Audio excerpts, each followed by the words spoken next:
சிறப்பு உட்கூற திட்ட நிதியை மடமாற்றம் செய்து பொது திட்டங்களுக்கு அதிகமாக செலவழித்து எந்த திட்டத்திற்காக நிதியை ஒதுக்குகிறார்களோ அந்த திட்டத்திற்கு நிதி சொற்ப அளவிலே செலவழித்து இந்த மக்களுக்கு துரோகம் செய்த காரணத்தினால்தான் கடந்த அரசு இந்த முறை இந்த தேர்தலில் வெற்றி வாய்ப்பை இழந்திருக்கிறது. கடந்த முறை சட்டமன்ற உறுப்பினராக பணியாற்றுகின்ற பொழுது அதை நான் சட்டமன்றத்தில் பேசுகின்ற போது சுட்டி காட்டினேன். ஆதி திராவிட நலத்துறைக்கு ஒதுக்குகின்ற நிதியை வேறொரு திட்டங்களுக்கு நீங்கள் செலவழிக்கிறீர்கள், இது முழுக்க முழுக்க ஆதி திராவிட மக்களுக்கு செய்கின்ற துரோகம் என்று நேரடியாக அவையில் நான் பேசியிருக்கிறேன். குறிப்பாக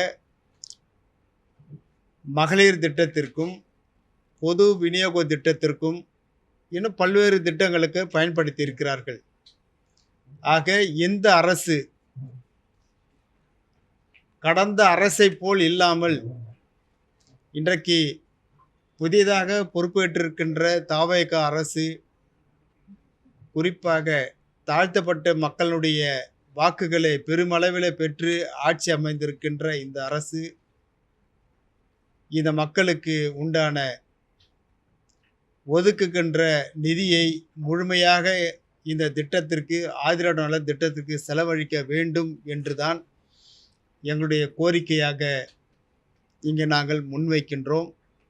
அதற்கு எப்படியெல்லாம் செயல்படுத்த வேண்டும் என்று ஒரு முன்னோட்டமாக எப்படி அரசு ஒரு நிதிநிலை அறிக்கையை வெளியிடுகின்றதோ அதே போல் ஒரு சில பாட்டாளி மக்கள் கட்சி கூட விவசாயத்துறைக்கு மட்டும் ஒரு நிழல் நிதிநிலை அறிக்கையை தொடர்ச்சியாக அவர்கள் வழங்கி கொண்டு வருகிறார்கள். புரட்சி பாரதம் இயக்கமும் கடந்த 3 ஆண்டுகளாக நிழல் நிதிநிலை அறிக்கை, அதாவது எஸ்சி எஸ்டி மக்களுக்கு ஆதிதிராவிட மக்களுக்கு மட்டும் நிழல் நிதிநிலை அறிக்கை வெளியிட்டு இருந்தோம். கடந்த 2 வருடமாக அது பல்வேறு வேலை காரணமாக அது நின்று விட்டது. ஆக இந்த முறை இந்த நிழல் நிதிநிலை அறிக்கையை நாங்கள் சமர்ப்பிக்கிறோம். இதை பின்பற்றி இந்த அரசு செயல்படுத்தினால் இந்த மக்களுக்கு செய்ய வேண்டிய அத்தனை நல் உதவிகளையும் கண்டிப்பாக அவருடைய வாழ்க்கையிலே கொஞ்சமாவது அவர்கள் முன்னேறுவதற்கான வழிவகைகளை நாங்கள் செய்திருக்கின்றோம். கடந்த அரசு ஒரு 50% செலவழித்திருந்தால் கூட இந்த மக்கள் கொஞ்சமாவது வாழ்க்கையிலே முன்னேற்றம் கண்டிருப்பார்கள். ஆனால் கிட்டத்தட்ட 80% செலவழிக்காமல் பொது திட்டத்திற்கு செலவழித்து இது மக்களுக்கு துரோகம் இழைத்தது. ஆகவே புதிய அரசு நாங்கள் கொடுக்கின்ற இந்த நிழல் நிதிநிலை அறிக்கையை போல் அவர்கள் இந்த நிதிநிலை அறிக்கையிலே அவர்கள் கொடுத்தால் கண்டிப்பாக இந்த மக்களுடைய முன்னேற்றத்திற்கு வழிவகுக்கும் என்று இந்த நிழல் நிதிநிலை அறிக்கையை நாங்கள் இன்றைக்கு உங்கள் முன்பாக கொடுக்கின்றோம். கொடுக்கலாம் எல்லாரும்? எல்லாரும் எடுத்துங்க. ஆள் போட்டு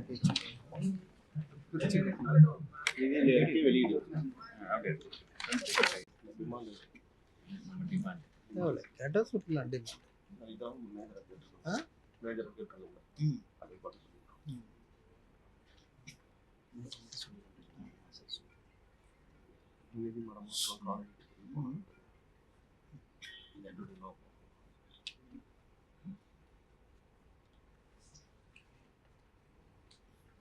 குறிப்பாக இந்த சிறப்பு உட்கூற திட்ட நிதியின் உண்மையான நோக்கம் பட்டியலின மக்கள் தொகைக்கு விகிதத்திற்கு ஏற்ப திட்ட நிதி ஒதுக்கப்பட வேண்டும். அந்த நிதி நேரடியாக பட்டியலின மக்களுக்கு பயன் அளிக்கும் திட்டங்களுக்கே செலவிடப்பட வேண்டும். பிற பொது திட்டங்களுக்கு மாற்றப்படக்கூடாது. ஆவணத்தின் மைய கருத்து என்னவென்றால் சிறப்பு உட்கூறு திட்ட நிதியின் பெரும் பகுதி பொது திட்டங்களில் கணக்கிடப்படுவதாகவும் அதனால் பட்டியலின மக்களுக்கு நேரடி பொருளாதார முன்னேற்றம் ஏற்படவில்லை என்பதாகும். ஒதுக்கப்பட்ட நிதியில் எவ்வளவு தொகை உண்மையில் பட்டியலின மக்களை நேரடியாக சென்று அடைந்தது, ஒவ்வொரு ஆண்டும் செலவிடப்படாத நிதி எவ்வளவு, அதன் காரணம் என்ன, சமூக தணிக்கை நடத்தப்பட்டதா, தனி பட்ஜெட் அறிக்கை தாக்கல் செய்ய வேண்டும், ஆதிதிராவிட மக்களுக்கென்று தனி பட்ஜெட் தாக்கல் செய்யப்பட வேண்டும், ஆதிதிராவிடர் மற்றும் பழங்குடியினர் நலத்துறைக்கு நிதி நிர்வாகத்தில் அதிக அதிகாரம் வழங்க வேண்டும், ஆண்டுதோறும் செலவினம் மற்றும் பயனாளிகள் குறித்த வெளிப்படையான அறிக்கை வெளியிட வேண்டும், நிலம், கல்வி, தொழில் முனைவோர் மேம்பாடு, மருத்துவக் கல்லூரிகள், வேளாண் கல்லூரிகள், தொழில்நுட்ப கல்லூரிகள், விடுதிகள், வேலைவாய்ப்பு, தொழில் கடன் போன்ற நேரடி முன்னேற்ற திட்டங்களுக்கு முன்னுரிமை வழங்க வேண்டும். சிறப்பு உட்கூறு திட்ட நிதியை பொது திட்டங்களுக்கு பயன்படுத்துவது சட்ட ரீதியாகவும் கொள்கை ரீதியாகவும் சரியா? பட்டியலின மக்களின் பொருளாதார முன்னேற்றத்தை அளவிட அரசு எந்த குறியீடுகளையும் பயன்படுத்துகிறது? ஒதுக்கப்பட்ட நிதியின் விளைவுகள் குறித்து ஆண்டுதோறும் வெள்ளை அறிக்கை வெளியிட முடியாதா? சமூக தணிக்கை மற்றும் சட்டமன்ற கண்காணிப்பை வலுப்படுத்த வேண்டாமா? சிறப்பு உட்கூறு திட்டம் என்பது ஒரு சாதாரண நிதி ஒதுக்கீடு அல்ல, அது இந்திய அரசியலமைப்பு உறுதி செய்த சமூக நீதியை நடைமுறைப்படுத்தும் கருவியாகும். எனவே அந்த நிதி முழுமையாகவும் வெளிப்படையாகவும் பட்டியலின மற்றும் பழங்குடியினர் மக்களின் கல்வி, பொருளாதாரம், நில உரிமை, வேலைவாய்ப்பு மற்றும் வாழ்க்கை தர முன்னேற்றத்திற்கே பயன்படுத்தப்பட வேண்டும். அதுவே அரசியலமைப்பின் உண்மையான நோக்கத்தையும் சமூக நீதியையும் நிறைவேற்ற வேண்டும். நன்றி. ஆகவே புரட்சி பாரதம் கட்சியின் நோக்கம் இதுவே ஆகும்.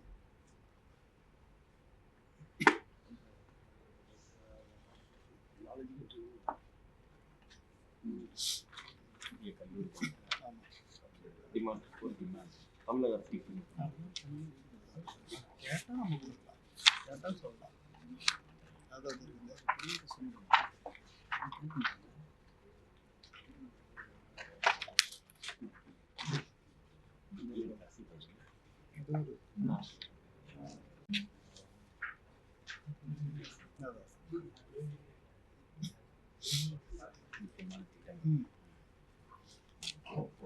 புதிய அரசிடம் நாங்கள் எதிர்பார்க்க வேண்டியதும் அல்லது நாங்கள் கோரிக்கை விடுவதும் தமிழ்நாட்டில் 4 மண்டலங்களில் ஆதிதிராவிட நலத்துறையின் கீழ் 4 வேளாண் கல்லூரிகள் மற்றும் 4 கால்நடை அறிவியல் கல்லூரிகள் பட்டியலின மக்களுக்கு வழங்கப்பட வேண்டும். அதே போல அயல்நாடு கல்வி நிலையங்கள் சென்று அதன் வழியாக கிடைக்கும் கல்வி அனுபவங்களை பட்டியலின பேராசிரியர்கள் பட்டியலின மாணவர்களின் வளர்ச்சிக்கு பயன்படுத்துவதற்கு மிகவும் பயனுள்ளதாக இருக்கும். அதே போல் ஆதிதிராவிட மாணவர்களுக்கு தேர்வு கட்டணம், விண்ணப்ப கட்டணம், பதிவு கட்டணம் விலக்கு அளிக்கப்பட வேண்டும்.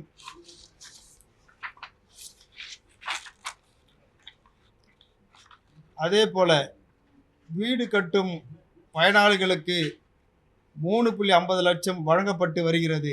தற்போது உள்ள சந்த மதிப்பின்படி சதுரடிக்கு 2000 தேவைப்படுவதால் 400 சதுர அடிக்கு 8 லட்சம் தேவைப்படுகிறது. ஆகவே அரசு இதை கருத்தில் கொண்டு பயனாளிக்கு 8 லட்சம் நிதி ஒதுக்கி தர வேண்டும். அதே போல அண்ணல் அம்பேத்கர் தொழில் முனைவோர் திட்டத்திற்கு ஆண்டிற்கு சுமார் 6000 விண்ணப்பங்கள் பெறப்படுகின்றன. அவற்றில் 1500 விண்ணப்பதாரர்களுக்கு மானியம் வழங்கப்பட்டு தொழில் தொடங்குகின்றனர். மீதமுள்ள விண்ணப்பதாரரின் விண்ணப்பங்கள் வங்கியில் பிணையம் அளிக்க இயலாத காரணத்தால் நிராகரிக்கப்படுகிறது. ஆகவே அரசு ஒதுக்குகின்ற 170 கோடி ரூபாயை உயர்த்தி 1000 கோடியாக வழங்கப்பட வேண்டும் என்று புரட்சி பாரதம் கேட்டுக்கொள்கிறது. அதேபோல் புத்தொழில் திட்டம் 2023-24 ஆண்டு 30 கோடி ஒதுக்கப்பட்டு ஸ்டார்ட் அப் நிறுவனம் தொடங்கும் பயனாளிகளுக்கு நிதி வழங்கியது. இதற்கான முதல் தவணை வழங்கப்பட்டு தொடங்கிய நிறுவனங்கள் இரண்டாவது தவணை குறித்த காலத்திற்குள் வழங்கப்படாததால் பல நிறுவனங்கள் மூடும் நிலைக்கு தள்ளப்பட்டன. ஆகவே 50 கோடி ரூபாய் இன்று வரை ஒரு பயணிகளுக்கு கூட வழங்கப்படவில்லை. பட்டியலின மக்கள் பயன்படுத்தக்க வகையில் கிராமப்புற தொழிற்பூங்காக்கள் அல்லது கிராமப்புற வேளாண் தொழிற்பூங்காக்கள் உருவாக்கப்பட்டு அந்த கிராமத்திலேயே அவர்கள் பணியமர்த்தப்பட வேண்டும்.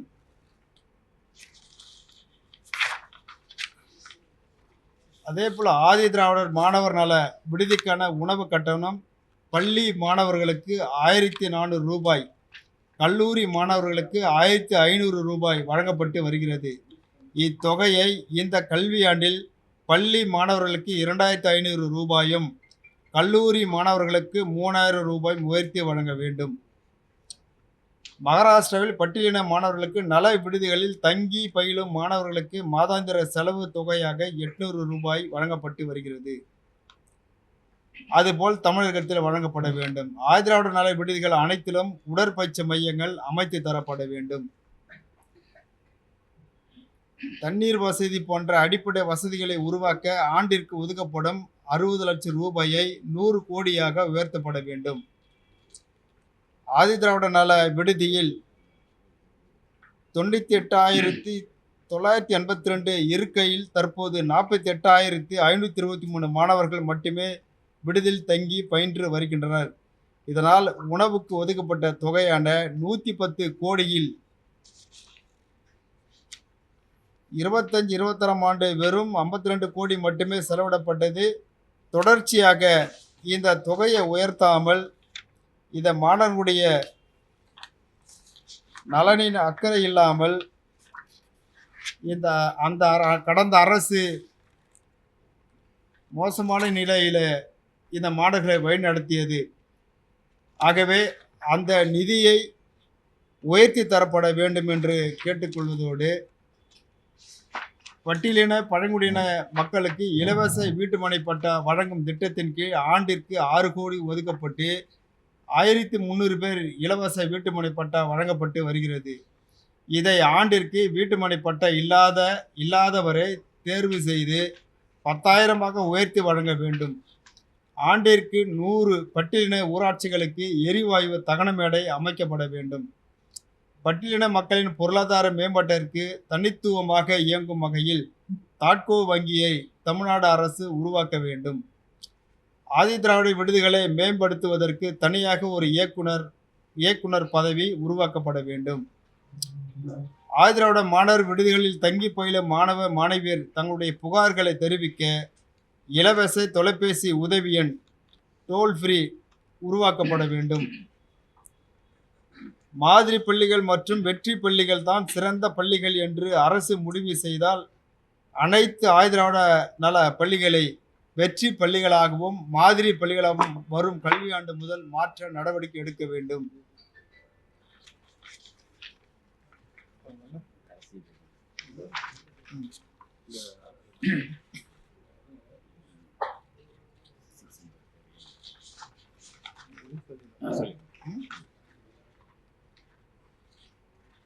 இரண்டாயிரத்தி 24-25ஆம் ஆண்டிற்கான ஆதிதிராவிடர் மற்றும் பழங்குடியினர் வளர்ச்சி மேம்பாட்டு திட்டத்தின் கீழ் ஒதுக்கப்பட்ட நிதியில் 9 திட்டத்தில் 2,564 கோடி ஒதுக்கீடு செய்யப்பட்டது. இதில் 1,099 கோடி மட்டுமே செலவிடப்பட்டது. 1,465 கோடி செலவிடப்படவில்லை. இது தொடர்ச்சியாக கடந்த அரசு இது ஒவ்வொரு வருடமும் செய்து கொண்டுதான் இருந்தது. ஆகவே அதையெல்லாம் நிவர்த்தி செய்து உயர்த்தி வழங்க வேண்டும் என்று கேட்டுக்கொள்கின்றோம். கடைசியாக காங்கிரஸ் பாஜக ஆளும் மாநிலங்களில் நடைமுறைப்படுத்தியுள்ள SC/ST பிரிவினருக்கான பதவி உயர்வில் இடஒதுக்கீடு வழங்கும் அரசமைப்பு சட்ட பிரிவு 16(4)A தமிழ்நாட்டில் நடைமுறைப்படுத்திட வேண்டும். SC/ST பிரிவினருக்கான 10,402 பின் அடைவு காலி பணியிடங்கள் நிரப்பப்படும் என்ற தமிழ்நாடு அரசின் அரசாணையை இந்த புதிய அரசாவது நிறைவேற்ற வேண்டும் என்று புரட்சி பாரதம் கேட்டுக்கொள்கிறது. SC/ST மக்கள் பெருமளவு அரசு வேலைவாய்ப்பு பெற்று வந்த தூய்மை பணி உள்ளிட்ட குரூப் D பணிகளை தனியார் நிறுவன ஒப்பந்த பணிகளாக மாற்றிவிட்டதை கைவிட்டு மீண்டும் அரசு பணிகளாக்கி பணியிடங்களை உருவாக்க வேண்டும் என்று புதிய அரசுக்கு நாங்கள் வேண்டுகோள் விடுக்கின்றோம். மாநில அளவிலான வேலைவாய்ப்பில் தமிழ்நாட்டில் 19% 18:1 இடஒதுக்கீடு அளிக்கப்பட்டு வருகிறது. 2011 மக்கள் தொகை கணக்கெடுப்பின்படி தமிழகத்தில் பட்டியலின மக்கள் 21% இருப்பதால் பட்டியலின மக்களுக்கு கல்வி மற்றும் வேலைவாய்ப்பில் வழங்கப்பெறும் இடஒதுக்கீட்டின் அளவை 18 21% உயர்த்தி வழங்க வேண்டும். தனியார் துறையில் வேலை பார்க்கும் SC/ST மக்களை பாதுகாக்கும் பொருட்டு தனியார் துறையில் வேலை மற்றும் பாதுகாப்பு சட்டம் இயற்றப்பட வேண்டும். தமிழக உயர்கல்வித்துறையின் அதிகாரத்திற்குட்பட்ட பல்கலைக்கழகங்களில் பட்டியலின பேராசிரியர்களுக்கு துணைவேந்தர் பதவி மற்றும் ஆட்சி மன்ற குழு உறுப்பினர் பதவி தொடர்ந்து மறுக்கப்பட்டு வருகிறது. ஆகையால் துணைவேந்தர் பதவியிலும் ஆட்சி மன்ற குழுவிலும் உறுப்பினர் பதவியிலும் இடஒதுக்கீடு முறையை கடைபிடிக்க வேண்டும். அரசு துறைகளில் பணிகளுக்கு ஒப்பந்த புள்ளி கோரும்போது பட்டியலின பழங்குடியினரை தொழில் முனைவராக பங்கேற்கும் பொருட்டு 5% முன்னுரிமை தருவதை உறுதிப்படுத்திட வேண்டும். 2023 ஆண்டு டெண்டர்களில் வெளிப்படைத்தன்மை சட்டத்தில் டெண்டர் டிரான்ஸ்பரன்சி ஆக்ட் திருத்தம் கொண்டு வரப்பட்டது. கடந்த ஆட்சியில் இச்சட்ட திருத்தத்தை பட்டியலின பழங்குடியினர் பங்கேற்கும் வகையில் எந்த துறையிலும் ஒப்பந்த ஆவணங்களில் 5% வழங்குவதற்கான எந்த நடைமுறையும் பின்பற்றப்படவில்லை. இதனால் பட்டியலின பழங்குடியினர் எவரும் ஒப்பந்த பணிகளில் பங்கேற்க முடியவில்லை. எனவே இந்த அரசு இனி வரும் காலங்களில் ஒப்பந்த பணிகள் கோரும்போது ஒப்பந்த ஆவணங்களில் 5% சலுகை குறித்து சேர்க்கப்பட்டு பட்டியலின பழங்குடியினருக்கு ஒப்பந்தங்கள் வழங்க நடவடிக்கை எடுக்க வேண்டும். தமிழ்நாட்டில் பஞ்சமி நிலங்களை மீட்டு பட்டியலின மக்களிடத்தில் ஒப்படைக்குமாறு அனைத்து சட்டமன்ற கூட்டத் தொடரிலும் கோரிக்கை வைத்திருந்தேன். ஆனால் கடந்த ஆட்சியில் பஞ்சமி நிலங்களை மீட்பதற்கு எந்தவித நடவடிக்கையும் எடுக்கப்படவில்லை. தற்போதைய அரசு ஆட்சியில் பஞ்சமி நிலங்களை மீட்டு உடனே பட்டியலின மக்களிடத்தில் ஒப்படைக்குமாறு கேட்டுக்கொள்கிறோம். அதேபோல மாநில கூட்டுறவு சங்கங்களின் கீழ் பதிவு செய்யப்பட்ட கூட்டுறவு சங்கங்கள் அந்தந்த மாநில சட்டமன்றம் இயற்றிய சட்ட விதிகளின்படி செயல்படுகின்றன. உதாரணமாக தமிழ்நாடு மாநில கூட்டுறவு சங்க தேர்தல் ஆணையம் கூட்டுறவு சங்கங்களின் நிர்வாக குழுக்களில் பட்டியலின பழங்குடியின வேட்பாளர்களுக்கு 18% இடஒதுக்கீட்டை கட்டாயமாக வழங்க வேண்டும் என்று நிர்ணயித்துள்ளது. இதை மாநிலத்தில் உள்ள பல கூட்டுறவு சங்கங்கள் பின்பற்றாமல் பட்டியலினத்தவருக்கு இடஒதுக்கீடு அளிப்பதை நிராகரித்து விடுகின்றனர். ஆகவே அரசு நிராகரிக்கும் கூட்டுறவு சங்கங்கள் மீது நடவடிக்கை எடுத்து பட்டியலின பழங்குடியினருக்கு இடஒதுக்கீடு வழங்குவதை உறுதி செய்ய வேண்டும். தமிழ்நாட்டில் ஆணவ கொலைகளை தனித்துவமாக கையாளும் ஒரு தனி சட்டம் இயற்ற வேண்டும் என்ற கோரிக்கை நீண்ட காலமாக இருந்து வருகிறது. இருப்பினும் இதுவரை ஆணவ கொலையை தடுக்கும் தடுப்புச் சட்டம் ஹானூர் கில்லிங் ஆக்ட் என்ற பெயரில் தனித்துவமான எந்த சட்டத்தையும் மாநிலத்தில் இயற்றவில்லை. ஆணவ கொலையை தடுப்பு சட்டத்திற்கு நியமிக்கப்பட்ட குழுவின் பரிந்துரையை பெற்று இந்த சட்டமன்ற கூட்டத் தொடரிலேயே சட்டத்தை இயற்ற வேண்டும் என்று புரட்சி பாரதம் இங்கே கேட்டுக்கொள்கிறது.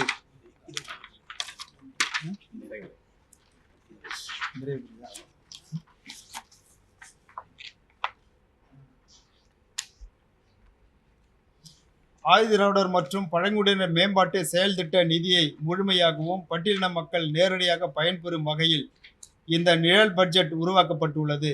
கடந்த ஆட்சி காலத்தில் இந்த நிதியை முழுமையாக செலவழிக்காமல் திருப்பி அனுப்பப்பட்டது. இந்த நிழல் பட்ஜெட்டின் நோக்கம் குற்றம் சாட்டுவது அல்ல, மாறாக அரசியலமைப்பின் உயரிய இலக்குகளையும் சமூக நீதியின் அடிப்படை மதிப்புகளையும் நடைமுறையில் வலுப்படுத்தும் வகையில் ஆதாரபூர்வமான பரிந்துணர்வுகளை முன்வைப்பதாகும். தற்போது புதிதாக ஆட்சி அமைத்திருக்கும் தமிழக வெற்றி கழகம் பட்டியலின மக்களுக்கு புரட்சி பாரதம் கட்சி சார்பில் பரிந்துரைக்கும் புதிய திட்டங்கள் இந்த திட்டங்களாகும். நன்றி. புதிய அரசுக்கும் எங்களுடைய நன்றி, வாழ்த்துக்கள். இல்லை, இதுவரை சந்திக்கிறதுக்கு இன்னும் நாங்கள் முயற்சி எடுக்கலை. கண்டிப்பாக இந்த நிழல் பட்ஜெட்டை அவருக்கு கொடுக்கறதுக்காக இனிமேல் நாங்கள் அவரை சந்திக்கிறதுக்கான நேரங்கள் நாங்கள் கண்டிப்பாக கேட்போம்.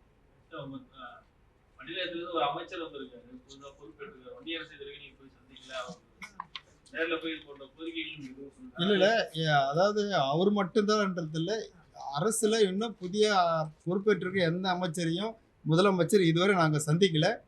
கண்டிப்பாக இந்த நிழல் பட்ஜெட்டை நாங்கள் கொடுக்கறதுக்காக இப்போ நாங்கள் சந்திக்க போகிறோம். அவங்க நேரம் கேட்க போகிறோம். அப்போது நீங்கள் சொல்கிற அமைச்சரையும் கண்டிப்பாக சந்திப்போம். அதுபோல இந்த எம்சி ராஜா காலேஜ் மாணவர்கள் பார்த்தீங்கன்னா அந்த உணவு படியை உயர்த்தணும்னு சொல்லியிருக்காங்க ஆதிதிராவிட ஹாஸ்டல். அந்த கோரிக்கை அதில் வந்து இல்லை கொடுத்துருக்குறோம். அதெல்லாம் நாங்கள் ஷார்ட்டாக சொல்கிறதுக்காக சொன்னோம். அதெல்லாம் உள்ளே இருக்குது. மொத்தமாக கொடுத்துருக்கீங்க. இருக்கு பர்டிகுலராக பண்ணியிருக்கு. ஏன்னா அது நீண்ட நாள் கோரிக்கையா இருக்கு. அதே ஆமா, மாதிரி உண்மைதான், உண்மைதான். மத்திய அரசு அவர்களும் முதலமைச்சர் அவர்களும் போய் ஆய்வு பண்ணிருக்காங்க. நான் சொல்கிறேன்.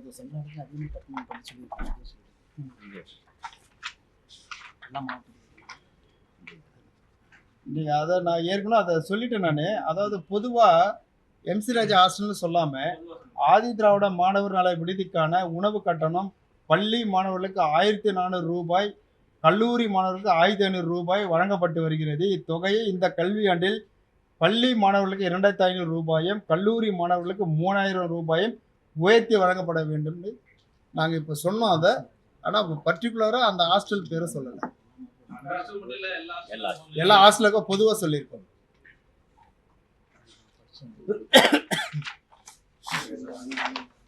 இந்த தாவேகா அரசினுடைய செயல்பாடுகள் எப்படி இருக்கு? நிறைய விஷயங்களுக்கு முதலமைச்சர் பேச மாட்டாரு, பதில் சொல்ல மாட்டாரு. விவகாரமா இருக்கட்டும், நேற்று இந்த மனோன்மணியம் சுந்தரனார் யூனிவர்சிட்டியோட விவகாரமா இருக்கட்டும், தமிழ்தாய் வாழ்த்து, இதுல எதுவுமே முதலமைச்சர் பேச மாட்டாரு. அரசினுடைய நிலை என்னன்றது தெரியாம இருக்கு. அதாவது இவ்வளவு காலமாக பாரம்பரியமாக நடைமுறைப்படுறது வந்து அரசு நிகழ்ச்சிகள்ல முதல்ல பாடுறது தமிழ் தாய் வாழ்த்து.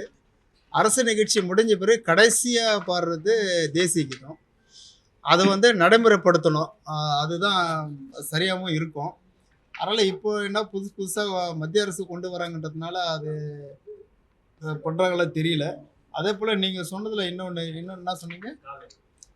காவிரி வந்து ஏற்கனவே கடந்த அரசு கூட அனைத்து கட்சி கூட்டத்தை கூட்டி அதை விவாதம் பண்ணாங்க. அதோடு அனைத்து கட்சி சட்டமன்ற கட்சி தலைவர்களை டெல்லிக்கு கூட்டு போட்டு அங்கே ஜல்ஜீவன் துறை அமைச்சரை சந்தித்து அந்த கோரிக்கையெல்லாம் கொடுத்தாங்க. இன்னொன்று என்னன்னா, உச்சநீதிமன்றத்தினுடைய தீர்ப்பு என்ன இருந்ததுனாக்கா, தமிழ்நாட்டினுடைய அவங்களுடைய இசைவு இல்லாமல் மேகதாதுவில் அணை கட்ட முடியாதுன்றது அது ஒரு சட்டமாக தான் இருக்குது. அதனால் கர்நாடக அரசு என்ன சொன்னாலும் கண்டிப்பாக அவங்களால வந்து மேகதாதுவில் அணை கட்ட முடியாது. தமிழ்நாடு அரசு உத்தரவு இல்லாமல் அவங்களால கண்டிப்பாக பண்ண முடியாதுன்றது உறுதி. ஆனால் இருந்தாலும் எல்லோரும் சொல்கிற மாதிரி தமிழ்நாடு முதலமைச்சர் அனைத்து கட்சி தலைவர்களையும் அனைத்து கட்சிகளை அழைத்து இதை காவிரி நீர் பிரச்சனை பற்றி நம்முடைய கருத்துக்களை என்ன சொல்ல வேண்டும் என்று ஆலோசனை செய்தால் நன்றாக இருக்கும் என்று நினைக்கின்றேன். இன்னொரு விஷயம், இதை எப்படி கர்நாடக அரசு அனைத்து கட்சிகளையும் அழைத்து அங்கே அவர்கள் ஆலோசனை செய்து அவருடைய கர்நாடகாவினுடைய ஒட்டுமொத்த பதில் என்ன என்று அவர்கள் சொல்லியிருக்கிறார்களோ அதுபோல தமிழ்நாடு அரசும் அதை பின்பற்ற வேண்டும் என்று தான் நாங்கள் கேட்டுக்கொள்கிறோம். கர்நாடகா முதலமைச்சர் வந்து தண்ணீர் தர முடியாதுன்னு சொல்றாரு. காங்கிரஸ் ஆட்சி தான் இருக்கு. இங்கே தாவேகா அரசு காங்கிரஸ் கூட்டணியில இருக்காங்க. ஆனா அதை பத்தி எந்த விதமான பேச்சோ டிஸ்கஷன் எதுவுமே எடுக்கிறது இல்லை. அதாவது தர முடியாதுன்னு அவர் சொல்ல முடியாது. அவர் சொல்கிறதுக்கான அந்த ரைட்ஸும் அவருக்கு இல்லை. ஏன்னா அதை தாண்டி உச்சநீதிமன்றம் ஏற்கனவே ட்ரிபுனல்லாம் கேஸ் இருக்குது. அதனால் அவர் சொல்ல முடியாது. அப்படி இருந்து தமிழ்நாட்டில் வந்து காங்கிரஸ் கூட்டணியில் 2 அமைச்சர்கள் இருக்கிறாங்க. நீங்கள் சொன்ன மாதிரி அவங்க அந்த கர்நாடகாவில் இருக்கிறதும் காங்கிரஸ் கவர்மெண்ட்டு தான். இவங்க பேசி சுமூகமாக கூட இந்த பிரச்சனை முடிச்சு தரலாம். அப்படி இல்லாட்டி 2 அமைச்சரும் தமிழ்நாட்டுக்கு காவிரி நீர் கொடுக்கல அப்படின்னாக்கா இந்த 2 அமைச்சரும் எதிர்ப்பு தெரிவித்து அவங்க வந்து ராஜினாமா தான் பண்ணணும். சார், இப்போ ஏற்கனவே காவிரி ஒழுங்குமுறை ஆணையம் உத்தரவின் பேர்ல குறிப்பா மாதம் தரக்கூடிய தண்ணீருடைய அளவு வந்து கொடுக்கப்படாம அதிகரிச்சுட்டே இருக்கு. 2 TMC 3 TMCன்ற மாதிரி தான் கொடுக்குறாங்க. 9 TMC ஒரு மாசம் வந்திருக்கணும். அதுக்கப்புறம் இப்போ 23 TMC கிட்ட கர்நாடகால இருந்து நமக்கு வரணும். இது சம்பந்தமா இன்னும் தமிழ்நாட்டுல யாரும் வாய் திறக்காமே இருக்காங்க. அந்த விஷயத்துல வந்து இல்ல அது வந்து யாரும் செய்யணும்னாக்கா கவர்மெண்ட் தான் செய்யணும். அந்த கவர்மெண்ட்டு உயர் அதிகாரிகள் இல்லாட்டி முதலமைச்சர் உடனடியாக அனைத்து கட்சி கூட்டி அதை விவாதம் பண்ணணும். அதை பிறகு முறையாக தமிழ்நாட்டுக்கு எவ்வளவு தண்ணி, எத்தனை டிஎம்சி தண்ணி வரணும், எந்தெந்த மாதத்துக்கு எவ்வளோ தண்ணி வரணுன்றத மாதிரியே அவங்க கேட்டு தான் அதை வாங்கணும். அதுக்கு உண்டான நடவடிக்கை தமிழ்நாடு அரசு எடுக்கணும். ஆனா அந்த போராட்டம் ஒரு பக்கம் அங்கேயும் நடக்குது, இங்கேயும் வந்து போராட்டம் நடக்குதுன்னு சொன்னாக்கா தண்ணி கொடுக்க கூடாதுன்னு சொல்லி பிஜேபி தான் அங்கே போராட்டம் பண்ணுறாங்க, காங்கிரஸ் பண்ணல. காங்கிரஸ் தான் அங்கே ஆட்சியில் இருக்கிறதுனால அவர் நேரடியாக கொடுக்க முடியாதுன்னு சொல்கிறாரு முதலமைச்சர். ஆனால் இங்கே இருக்கிறவங்க கண்டிப்பாக இங்கே காங்கிரஸ் தலைவர்களோ இல்லை அவங்க தலைமையில் இருக்கிற டெல்லியில் இருக்கிற காங்கிரஸ் தலைவர்களோ இல்லை இங்கே இருக்கிற காங்கிரஸ் அமைச்சர்களோ தான் அதை தமிழ்நாட்டுக்கு வாங்கி தரணும்.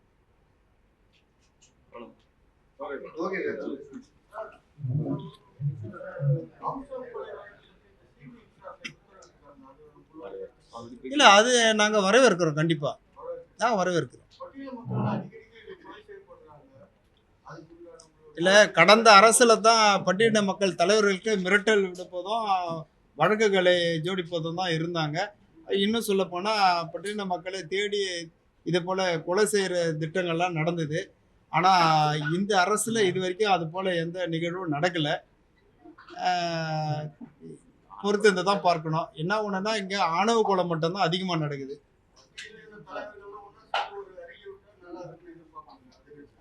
தாராளமாக அதுக்கு நாங்கள் முயற்சி செய்கிறோம். நடந்து முடிந்த தேர்தல்ல பல கட்சிகள் கூட்டணியில இருந்து கூட்டணி நிலைப்பாட்டை மாத்திருக்காங்க. நீங்க அதிமுக கூட்டணியில இருந்திருக்கீங்க, இப்ப அந்த கூட்டணியில இருக்கீங்களா? கூட்டணி மாறதுக்கான வாய்ப்புகள் இல்லை அதாவது நாங்கள் தேர்தலோடு அதுக்கப்புறம் கூட்டணி நின்றது இல்லையே. தேர்தலுக்கு அப்புறம் கூட்டணி பற்றி நாங்கள் இன்னும் பேசவில்லை, கூட்டணியும் இல்லையே. தேர்தல் முடிஞ்ச பேர் எங்களுக்கான திமுக சம்மந்தம் இல்லை, நாங்கள் கூட்டணி நின்று நாங்கள் இது வரைக்கும் சொல்லல. தேர்தல் முடிஞ்சது, கூட்டணி முடிஞ்சது, அவ்வளோதான். அதிமுக கூட்டணியில புரட்சி பாரதம் இல்ல அப்படின்றது. ஆமா, ரைட்டு. சார், ஏற்கனவே பாரஞ்சித் நீட் எதிர்ப்பு போராட்டத்தில் பேசினப்ப தமிழ்நாட்டு அரசுல வந்து தலித் அமைச்சர்களுக்கு தான் நிறைய பிரதிநிதித்துவம் கொடுத்துருக்கதான் சொல்லிக்கிறாங்க. ஆனா அந்த அமைச்சர்கள் யாரும் தலித் இஷ்யூக்கு எதுவுமே பேசல, அதனால நாங்க வந்து அவங்க தலித் அமைச்சருக்கு ஏற்றுக்க மாட்டோம் அப்படின்னு சொல்லியிருந்தாரு. அது அவருடைய கருத்து அது. ஆனா இந்த அரசு உருவாக்கி 2-2.5 மாசம் தான் ஆகுது. இனிமேல் தான் அவங்களுடைய செயல்பாடுகளை நம்ம எதிர்பார்க்கவும் முடியும். அதனால் இவ்வளோ சீக்கிரத்தில் யாருடைய செயல்பாடையும் நம்ம குறைச்சி மதிப்பிட முடியாது, சொல்லவும் முடியாது. இனிமேல் எதிர்பார்க்கலாம். கொள்கை அடிப்படையில் வேணும்னா இருக்கலாம் சார். இப்போ நிர்வாக அடிப்படையில அவங்க எப்படின்னா 6 மாசம் கழிச்சு சொல்லலாம் சார். ஆனா கொள்கை அடிப்படையில வந்து எப்பவுமே மாறாம இருக்கணும் இல்லையா? அது நிர்வாகம்ன்றது வந்து நிர்வாகம் தெரியல, அதனால கத்துக்கிறாங்க. இப்போ ஒரு 6 மாசம் டைம் கொடுக்குறாங்க. ஆனா கொள்கைகள் அப்படி கிடையாது இல்லையா? அவங்க கொள்கை இப்போ தமிழ்நாட்டில் வந்து ஒரு கொள்கை இருக்கு இல்லையா? இல்லை, அந்தந்த கட்சிக்கு ஒவ்வொரு கொள்கை வச்சுக்கிறாங்க, அவங்களுடைய கொள்கைப்படி அவங்க செயல்படுறாங்க. அது நம்ம அதை பற்றி நம்ம சொல்ல முடியாது. சார் பாருங்க சார், டெல்லியில வந்து நீட் தேர்வுக்கு எதிராக வந்து போராடிய நபர்கள் வந்து தற்போது வந்து மத்திய அமைச்சர் வந்து சம்பந்தமாக யார் யார் போராடினார்களோ அவர்களை வந்து குறிவைத்து அவர்களை வந்து டெல்லி இல்லை கண்டிப்பாக அதாவது சிஜேபி அதில் வந்து அதிகமாக ஸ்டூடெண்ட்டுக்கு தான், இளைஞர்கள் மாணவர்கள் தான் அந்த போராட்டத்தை நடத்தினாங்க. அவங்களுடைய போராட்டம் வெற்றி பெற்று இருக்குது. கல்வி அமைச்சர் வந்து அதை வந்து ரிசைன் பண்ணணும்னு சொன்னாங்க, ரிசைன் பண்ணிட்டாரு. இப்போ அவங்க கொடுத்த அந்த டிமாண்டு, அதாவது போராட்டம் செஞ்ச மாணவர்கள் மேலே எந்த விதமான வழக்கமும் போடக்கூடாது. அதே போல்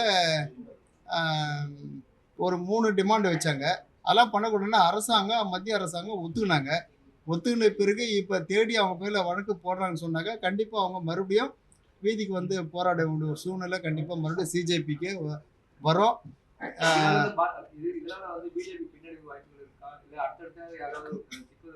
இல்லை, பின்னடைவு ஆயிடக்கூடாதுன்றதுக்காகத்தான் அந்த கோரிக்கைகளை வந்து பிஜேபி ஏற்றுக்கினாங்க. சிஜேபியினுடைய கோரிக்கைகளை பிஜேபி ஏற்றுக்கினாங்க, பின்னடைவு ஆயிடக்கூடாதுன்றதுக்காகத்தான். அதனால இந்த வழக்கு இதெல்லாம் கூட கண்டிப்பாக சரியாயிடுன்னு தான் நினைக்கிறேன்.